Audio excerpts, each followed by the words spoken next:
1장 4절을 같이 읽어볼까요? 함께 읽습니다. 시작.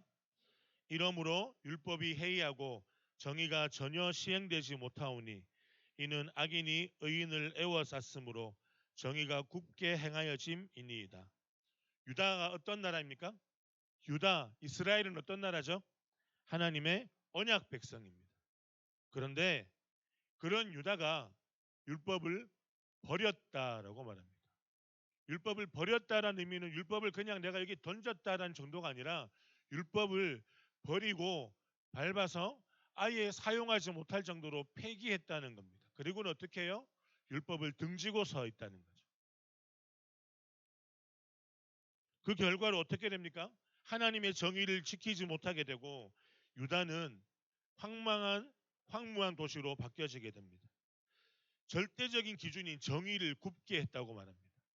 정의는요, 여러분 사전적인 의미로 가지고 있는 정의는 시대와 상황이 바뀌면서 그 정의가 바뀌어질 수 없는 그 절대 용어입니다. 고유명사입니다. 정의가 뭐죠? 바르게 의를 행하는 겁니다. 사회적 기준이나 무엇이든 간에 바르게 의를 행한다는 것은 직선입니다. 그것을 굽게 한다는 것은 그것은 더 이상 정의가 아닌 거죠.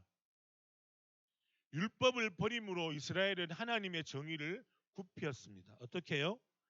마음대로 살겠다입니다. 절대적 기준인 정의를 버리면서 하나님의 가치를 버리고 세상적 기준을 따라갔다는 겁니다. 여러분 하박국 선지자가 살던 시대는요. 어떤 시대냐면 유다 왕국의 암흑 시대입니다. 요시야 왕 이야기를 들어보셨죠? 요시야 왕의 아들 중에 마지막 아들이 여호야김이 통치하고 있을 때입니다. 이 여호야김은 이집트 왕 바로가 세운 유다 왕입니다. 곧 여호야김 시대는 유다가 곧 망할 때가 얼마 남지 않았는데요. 이 여호야김은 이집트의 애굽의 힘을 등지고 그냥 방탕하게 살았습니다. 권력도 없고 힘도 없음에도 불구하고 그는 방탕하게 살았습니다.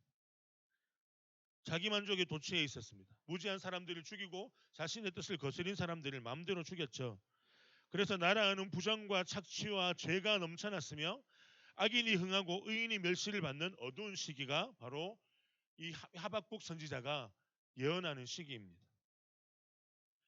이런 시대를 지켜보고 있는 하박국의 첫 번째 질문, 하나님이 왜 유다 백성들을 그대로 두십니까? 라고 하는 첫 번째 질문에 하나님은 이렇게 대답하십니다. 어떻게 대답하시느냐? 6절부터 7절을 읽어볼까요? 함께 읽습니다. 시작. 보라, 내가 사납고 성급한 백성, 곧 땅이 넓은 곳으로 다니며 자기의 소유가 아닌 거처들을 점령하는 갈대아 사람을 일으켰나니 그들은 두렵고 무서우며 당당함과 위엄이 자기들에게서 나오며 악한 자 하나님의 뜻을 거스린 유다를 심판하기 위해서 선택하신 하나님의 방법은 바벨론 갈대아 무리 사람들을 들어서서 바벨론으로 유다를 치시겠다는 겁니다. 이 바벨론은요, 지금 이 시대의 바벨론은 신흥 강국입니다. 아시리아를 철기 문명에 강성했던 아시리아를 점령해버리고 삼킵니다. 그리고 바벨론 느부갓네살 왕은 그들이 가지고 있는 철기 기마병으로 주변에 있는 모든 페르시아 지역을 다 정복해버립니다. 어떻게 정복하냐면 이런 표현이죠. 메뚜기 떼가 곡식을 먹고 지나갔더니 껍질도 남지 않았더라. 이런 표현들이 있습니다. 메뚜기가 한두 마리 지나가면 그냥 예쁘죠. 저거 잡아서 튀겨 먹을까 이렇게 생각할 수 있습니다. 저는 강원도에서 살았기 때문에 군대 군생활했기 때문에 메뚜기 잡아서 튀겨서 메뚜기 볶음을 해 먹어본 적이 있습니다. 맛있습니다. 그런데 튀겨 먹을 정도가 아니라 수백만 마리가 그냥 지나가 버려요. 그럼 어떻게 되는 줄 아세요? 아무것도 남는 게 없어요. 이 바벨론이 지나간 나라들은 시체와 죽음으로 넘쳐났던 나라입니다. 모든 성들이 다 무너졌습니다. 어떻게 해요? 악랄하게 짓밟습니다. 임신한 여자의 산모의 배에 칼을 넣습니다. 그리고 그 아이를 죽입니다. 그만큼 잔인한 민족이었습니다. 그런데 하나님이 이런 악한 절대 악을 들어 사용하신다는 겁니다. 조금 철진한 이야기지만 하나님이 유다를 심판하시기 위해서 타노스를 절대 악이라고 말했던 타노스를 불러서 심판하겠다는 겁니다. 하박국 선지자가 이렇게 묻습니다. 그게 가능한 일입니까? 하나님, 그게 가능한 일인가요? 하박국에게 말씀하시는 하나님은 유다의 죄를 심판하시기 위해서 폭력적인 바벨론을 불러서 치시겠다는 겁니다. 내 아이의 잘못을 야단치기 위해서 조직폭력배를 불러와서 때리는 거예요. 네, 절대 그런 일이 없지만 회장인 하민이가 저에게 목사님 그건 아닌 것 같은데요. 그래서 제가 어떻게 해요? 지나가는 깡패를 불러서 하민이 때려줘 이렇게 하는 거예요. 말도 안 되는 거죠? 우리의 상식으로 말이 안 되는 이야기입니다. 그런데 하나님은 유다를 치시기 위해서 바벨론을 들어 쓰시겠다는 겁니다. 그러자 하박국은 뚜껑이 열립니다. 화가 납니다. 두 번째 질문합니다. 하박국 선지자는 하나님이 하시는 방법에 의문이 들었고 11절 말씀을 보면 바벨론은 자기들을 신들의 자리로 올려놓았습니다. 그들은 자신들의 힘을 자기들의 신으로 삼는 자들이라. 이에 바람같이 급히 몰아치나치게 행하여 범죄하리라. 내가 신이다입니다. 우리가 절대적인 전투력을 가지고 있고 군사력을 가지고 있기 때문에 우리가 신이다는 거예요. 이 바벨론은 모든 사람들이 두려워하고 피하려 하지만 반대로 모든 인간들이 깊숙한 곳에 자리 잡은 욕망을 자극하는 권력과 힘을 상징합니다. 바벨론이 무서워요. 애굽이 무서워요. 그러나 우리가 바벨론과 친하고 싶고 애국과 친하고 싶고 그래서 그 권력에 붙어서 안주하고 싶다라는 욕망이 우리 가운데 있다는 겁니다. 유다가 그런 욕망에 빠져 있는 거예요. 그래서 하나님이 그렇게 절대악을 들어서라도 심판하시려고 하는 이유입니다. 하나님이 없는 세상의 정의는 무엇입니까? 약자들을 무시하거나 짓밟고 법을 함부로 사용하며 자기 이익을 위해서라면 적절한 거짓말은 괜찮다라고 말하는 것이 세상의 정의입니다. 영화 내부자들 중에 유명한 대사, 이병헌이 말고 대사 말고 백윤식이 한 대사가 있죠. 민중은 군중은 개돼지입니다. 먹을 것만 주면 다 지나갑니다. 그 사람들 권력자들은 그것이 정의인 줄 알고 있는 겁니다. 하박국은 지금 하나님이 바벨론의 실체를 몰라서 세상의 절대악인 그들을 사용하셔서 자기 백성 유다를 심판하러 하려고 하는 도구로 사용하시는가 묻고 있습니다. 하나님, 저 바벨론이 어떤 존재인지 모르세요? 쟤들이 얼마나 못된 깡패인지 모르세요? 어떻게 유다의 악을 치기 위해서 더 나쁜 놈들을 들어서 유다를 치려고 하세요? 하나님, 이게 상식적인 일이에요? 그런 질문을 하고 있습니다. 마치 하나님이 유다의 심판을 위해서 바벨론의 악과 타협한 것은 아닌지 의심합니다. 그런 의심하는 가운데 한 번 더 질문합니다. 그리고 2장으로 들어옵니다. 2장 1절을 함께 읽습니다. 함께 읽겠습니다. 시작. 내가 내 파수하는 곳에 서며 성루에 서리라. 그가 내게 무엇이라 말씀하실는지 기다리고 바라보며 나의 질문에 대하여 어떻게 대답하실는지 보리라 하였더니. 하박국 선지자는 공분했습니다. 화가 났어요. 그래서 분노를 막 토했습니다. 유다를 향한 분노를 토하고 갈대아 사람들을 들어서 치겠다고 하시는 하나님 앞에 분노를 토했습니다. 근데 하나님이 대답하실 타이밍입니다. 그러니까 하박국 선지자 어떻게 했냐면 하나님의 음성을 듣기 위해서 높은 망대 위로 올라갑니다. 성루에 올라가서 하나님이 어떻게 말씀하시는가 봅니다. 높은 성루에 올라갔다는 의미는 그냥 높은 자리에 올라갔다는 것이 아니라 아무 말 하지 않고 이제는 아무 말 하지 않고 하나님의 뜻을 구해보겠다라는 의미입니다. 그래서 자신의 분노를 가라앉히고 하나님의 응답을 기다립니다. 그런 하박국을 향해 하나님은 반드시 갈대아 사람들 바벨론을 심판하시겠다고 말씀하십니다. 어떻게 해요? 2절부터 4절까지는 모든 사람들이 보도록 하시겠다는 겁니다.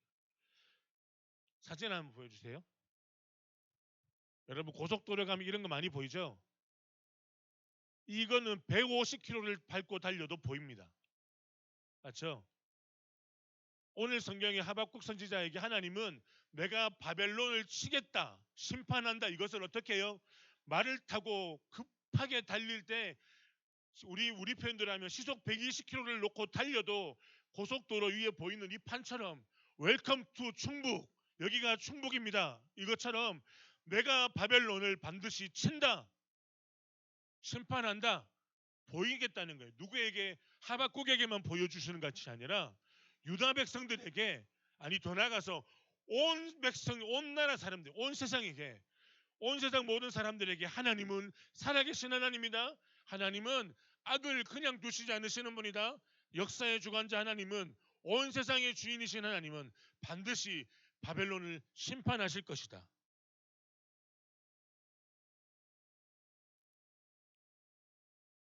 권력과 힘으로 건설된 바벨론이 수많은 도시들을 하나님은 무너뜨리겠다고 말씀하십니다. 12절, 오늘 함께 보는 12절 말씀을 보시면 바벨론을 뭐라고 말하냐면 피와 불의로 성을 건설한 나라라고 합니다. 앞에 제가 말씀을 드렸죠. 정복 전쟁을 통해서 수많은 민족들을 약탈하고 그리고 대제국을 건설하고 영원한 나라를 세우려고 했던 바벨론입니다. 이 바벨론은 하나님은 무너뜨린다라고 말씀합니다. 바벨론의 견고한 나라는 영원할 줄 알았습니다. 그런데 하나님은 다시 다니엘서 5장에서 느부갓네살 왕의 아들인 벨사살을 통해서 벨사살에게서 바벨론을 끊으시고 페르시아를 일으키십니다. 25절 26절 말씀을 같이 볼까요? 함께 읽습니다. 기록된 글자는 이것이니 곧 메네 데겔 우바르시니라. 그거를 해석하건대 메네는 하나님이 이미 왕의 나라를 시대를 세워서 그것을 끝나게 하셨다 하며, 하나님이 다니엘을 통해서 벨사살 왕에게 바벨론은 끝났습니다, 오늘 끝났습니다 합니다. 어떻게 됩니까? 31절입니다. 함께 읽습니다. 시작.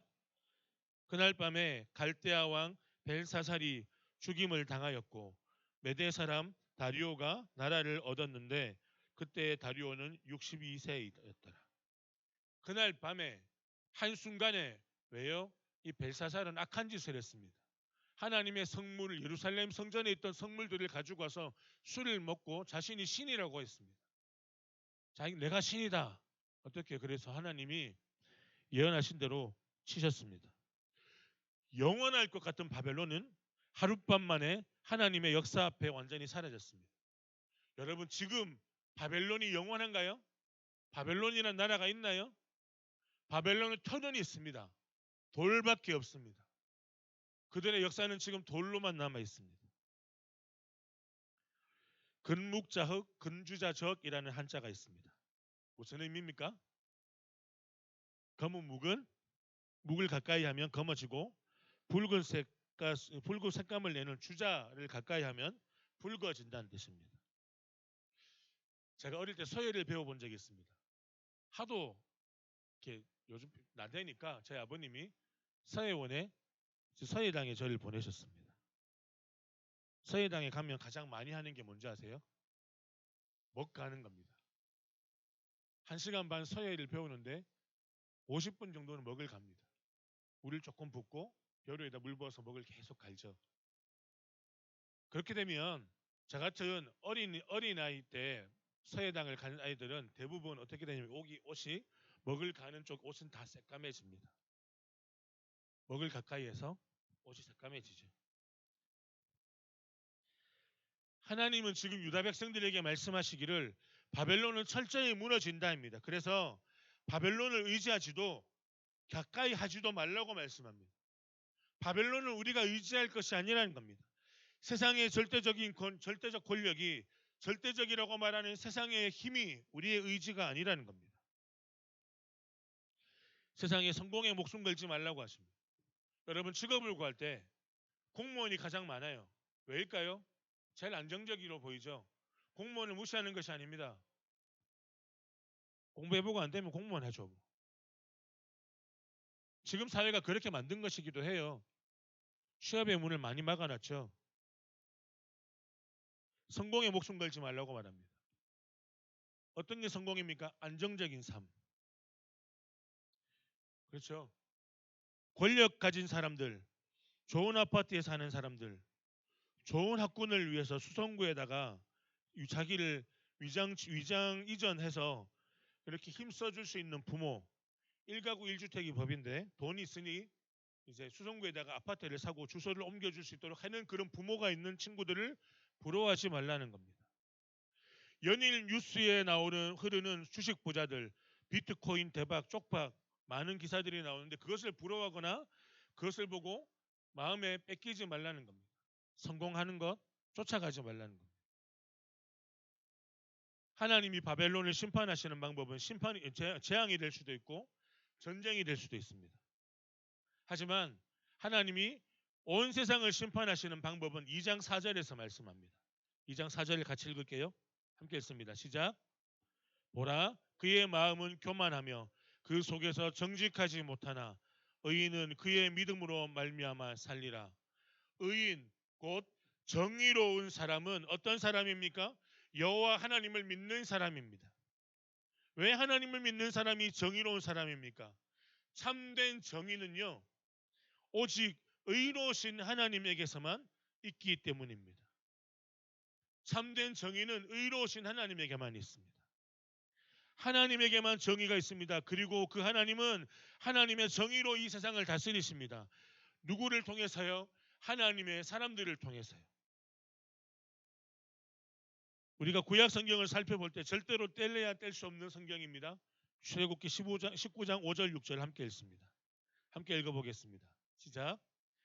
세계가 다 내게 속하였나니 너희가 내 말을 잘 듣고 내 언약을 지키면 너희는 모든 민족 중에서 내 소유가 되겠고 너희가 내게 대하여 제사장 나라가 되며 거룩한 백성이 되리라. 너는 이 말을 이스라엘 자손에게 전할지어다. 온 세상이 누구에게 속했다고 말합니까? 세상의 주인은 누구라고 말합니까? 오늘 우리가 찬양했습니다. 온 땅의 주인 되신 여호와 하나님, 그분이 어떤 분이십니까? 우리의 소리를 들으시고 우리의 삶과 함께 하시는 분이십니다. 더 나아가서 그분은 어떤 분이십니까? 말 그대로 온 세상의 주인이신 겁니다. 주님이 직접 말씀으로 세상을 창조하셨고 주님이 직접 다스리시고 통치하시고 있기 때문에 그분은 온 땅의 주인이십니다. 그래서 하나님은 하박국을 통해서 유다 백성들을 통해서 우리를 통해서 믿음으로 말미암아 사는 하나님의 사람들을 통해서 이 세상을 다스리시겠다는 겁니다. 말씀의 마지막으로 달려가면서 우리는 하나님의 하박국 선지자의 뜻을 생각해 볼 필요가 있습니다. 그의 이름의 뜻은 품다, 포용하다입니다.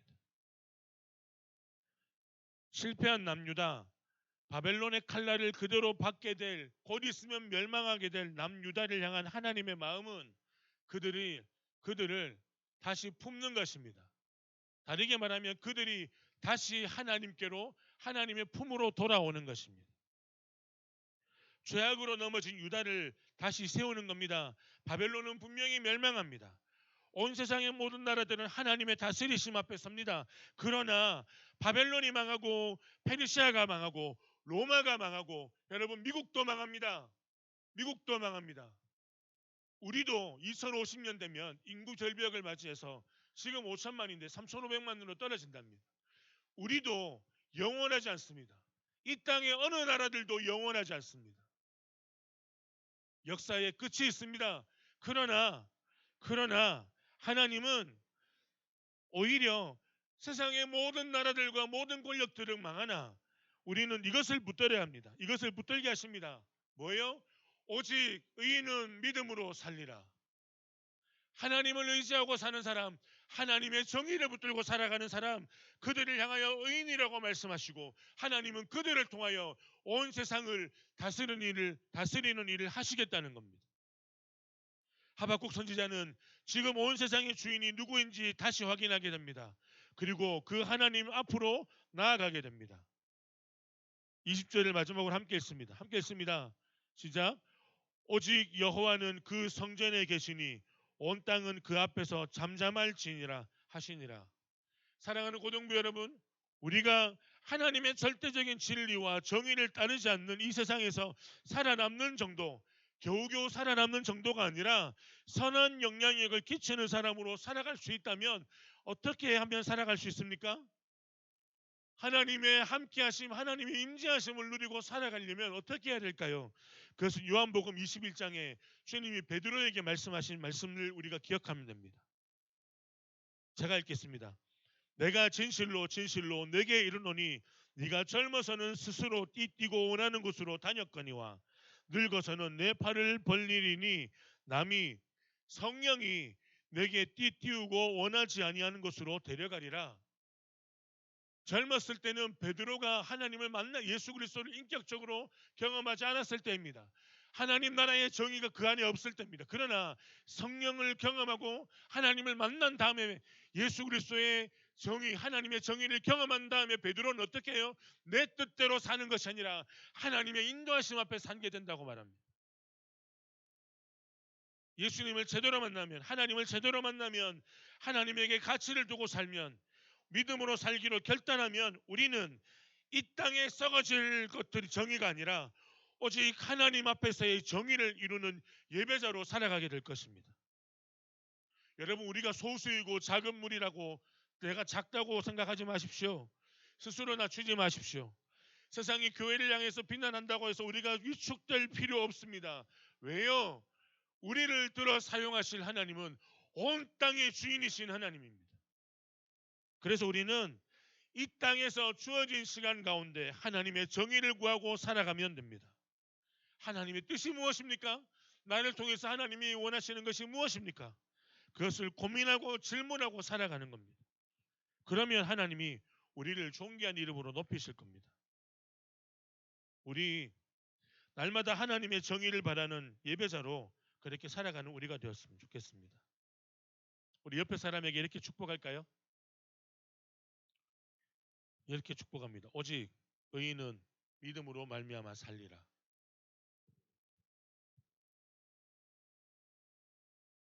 옆에 분에게 이렇게 축복합니다. 작다고 쫄지 마라. 옆에서 작다고 쫄지 맙시다. 네, 우리 이렇게 한번 더 할까요? 혼자인 것 같나?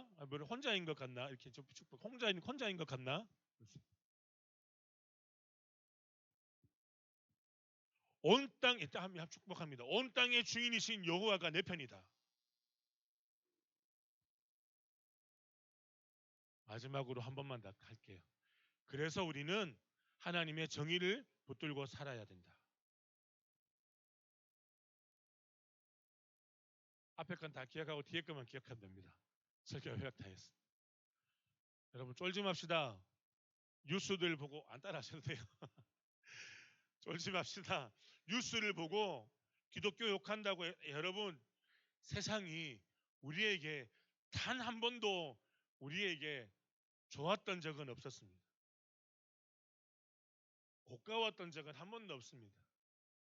그런데 그런 그 세상 앞에 우리가 어떻게 하나님의 정의를 드러내는가? 하나님의 자녀답게 살기로 힘쓰면 됩니다. 하나님의 정의를 이루기 위해서 힘쓰면 됩니다. 그러면 세상이 우리를 보고 야, 하나님이 살아계신 것 같네 라고 말하게 될 것입니다. 이 시간 함께 찬양할까요? 찬양하고 함께 기도했으면 좋겠습니다. 온 땅의 주인 되신 여호와, 온 땅의 주인 되신 주님이 함께 찬양하겠습니다. 우리 싱어들도 찬양팀도 같이 좀 불러주시면 좋겠어요. 싱어들만 같이 좀 불러주세요. 제가 좋아하는 찬양이지만 박치라 틀릴 때가 있습니다. 함께 같이 찬양하신 이후에 기도할까요? 고백합시다. 온 땅의 주인이신 주님이 내 이름을 아시고 우리의 상한 마음을 만지시고 우리를 들어 함께 하시겠다는 겁니다. 하나님이 행하신 일로 우리가 행함이 아닌 오직 하나님의 뜻으로 인해서 하나님이 우리를 드러내시겠다는 겁니다. 함께 찬양합시다.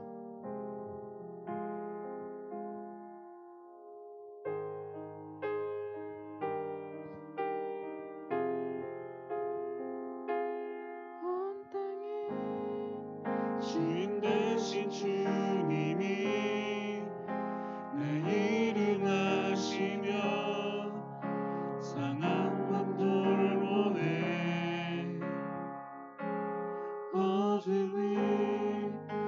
밝히시는 새벽별 방황하는 내 맘 주에게 비추시네.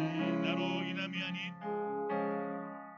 나로 인함이 아닌 주가 행하신 일로 나의 행함이 아닌 오직 주로 인하여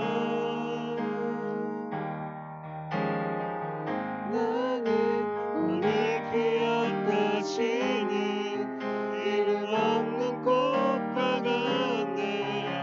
바다에 있는 파도 그와 같지만 주는 나를 붙드시고 푸른 시절 들으시며 날 귀하다 하시네. 주님은 나의 죄를 보시고 사랑의 눈으로 나를 일으키시네. 바다를 잠잠케 하시듯이 바다를 잠잠하게 하시듯 내 영혼의 폭풍 고요케 하시네.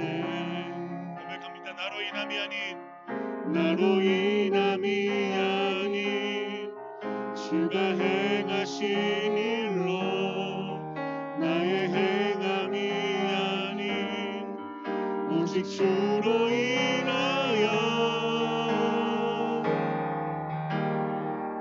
나는 오늘 피었다 지는 이름 없는 꽃과 같네. 바다에 있는 파도 안개와 같지만 주는 나를 붙드시고 푸른 시절 들으시며 날 위하다 하시네. 아멘. 신랑 함께 기도합시다. 함께 기도하실 때 이렇게 기도합니다.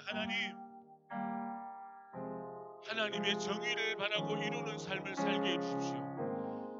세상 앞에 서면 내가 한없이 약해 보이고 작아 보이고 부족해 보이나 그러나 온 땅의 주인이신 하나님이 나의 하나님이시고 그 하나님이 내 삶을 붙들고 인도하실 것입니다. 하나님을 의지하는 내 삶을 살게 하여 주옵소서. 내 인생을 들어 하나님의 뜻을 구하고 하나님의 인생을 하나님의 도우심을 경험하는 삶을 살게 해주십시오. 우리 자신을 두고 함께 기도하겠습니다. 기도합니다. 오 살아계신 하나님 아버지 주께서 우리 가운데 함께 이루시기를 기도합니다. 하나님 온 땅의 주인이신 하나님 그 주님의 이름을 의지하며 하나님께 나아갑니다. 하나님 주께서 함께 이루셔서 아버지 하나님 우리의 연약함을 보지 않게 하시고 하나님의 통치하심과 하나님의 다스리심을 바라보며 오직 의인은 믿음으로 말미암아 살리라 말씀하셨던 것처럼 하나님의 의를 구하며 하나님의 정의를 구하며 붙들고 나갈 수 있도록 하나님 우리와 함께하여 주옵소서. 하나님 온 세상의 주인이신 하나님 그 하나님을 바라보며 하나님 우리의 삶을 내어드리고 하나님의 뜻이 무엇이며 나를 통하여 이루어가실 하나님의 정의가 무엇이며 그 정의와 하나님의 뜻이 무엇인지 구하고 기도하며 나갈 수 있도록 하나님 우리를 붙들어 주시옵소서. 하나님 주님 우리 가운데 함께하여 주옵소서. 오 주님 우리 2절 함께 찬양하시면서 준비하신 헌금 하나님께 드릴까요? 주님은 나의 죄를 보시고 주님은 나의 죄를 보시고 사랑의 눈으로 나를 일으키시네. 바다를 잠잠하게 하시듯 내 영혼의 폭풍 고요케 하시네. 나로 인함이 아닌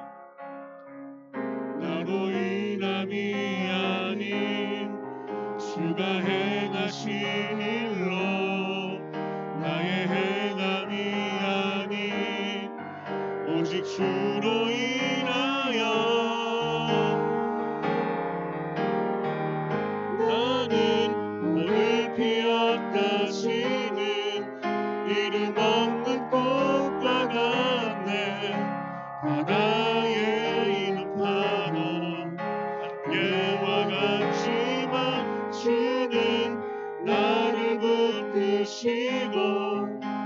시즌 그러시며 날 위하다 하시네. 나 오직 주의가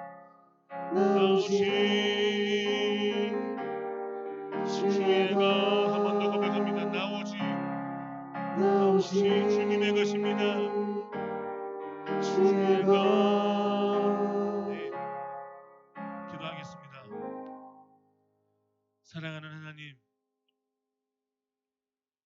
세상의 정의를 바라는 것이 아니라 세상의 악한 정의 앞에 우리가 굴복하고 사는 것이 아니라 온 땅의 주인이신 하나님, 온 땅의 주인 되신 주님이 우리를 기억하시며 우리를 들어 사용하시고 우리를 통하여 하나님의 정의를 이루실 것들을 바라보며 오직 의인은 믿음으로 말미암아 살리라 고백하게 하셨던 것처럼 이 말씀대로 우리의 삶을 살아드릴 수 있도록 주님 함께해 주십시오. 예배 가운데 하나님께 예물을 올려드립니다. 드린 것을 통하여 하나님 앞에 이것이 기쁨으로 사용되어지기를 기도합니다. 감사합니다. 예수님 이름으로 기도합니다. 아멘.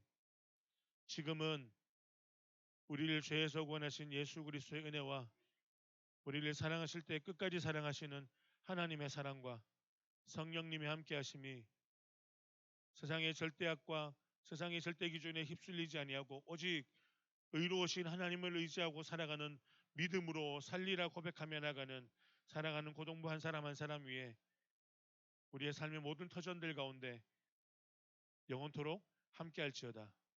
아멘.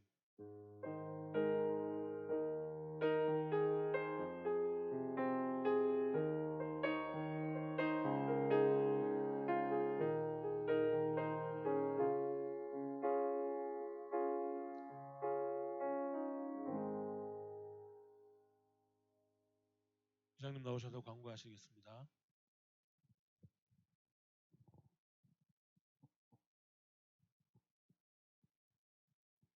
광고하겠습니다. 고동부 예배가 9시 50분부터 시작됩니다. 함께 예배하는 말씀을 누립시다. 10월 꿈의 주제는 정의입니다. 우리가 살아가는 이곳에 하나님의 정의가 이루어지기를 소망합니다. 얼마 남지 않은 수능 준비로 최선을 다하는 고3 수험생들을 위해 기도합시다. 오늘 예배 후 수험생 격려를 위해 청년부에서 함께 하십니다. 11월 첫 주부터 5주간 선교의 달로 드리게 됩니다. 주보 모으기를 진행 중입니다. 예배 순서로 사용되는 주보를 버리지 말고 모아주세요.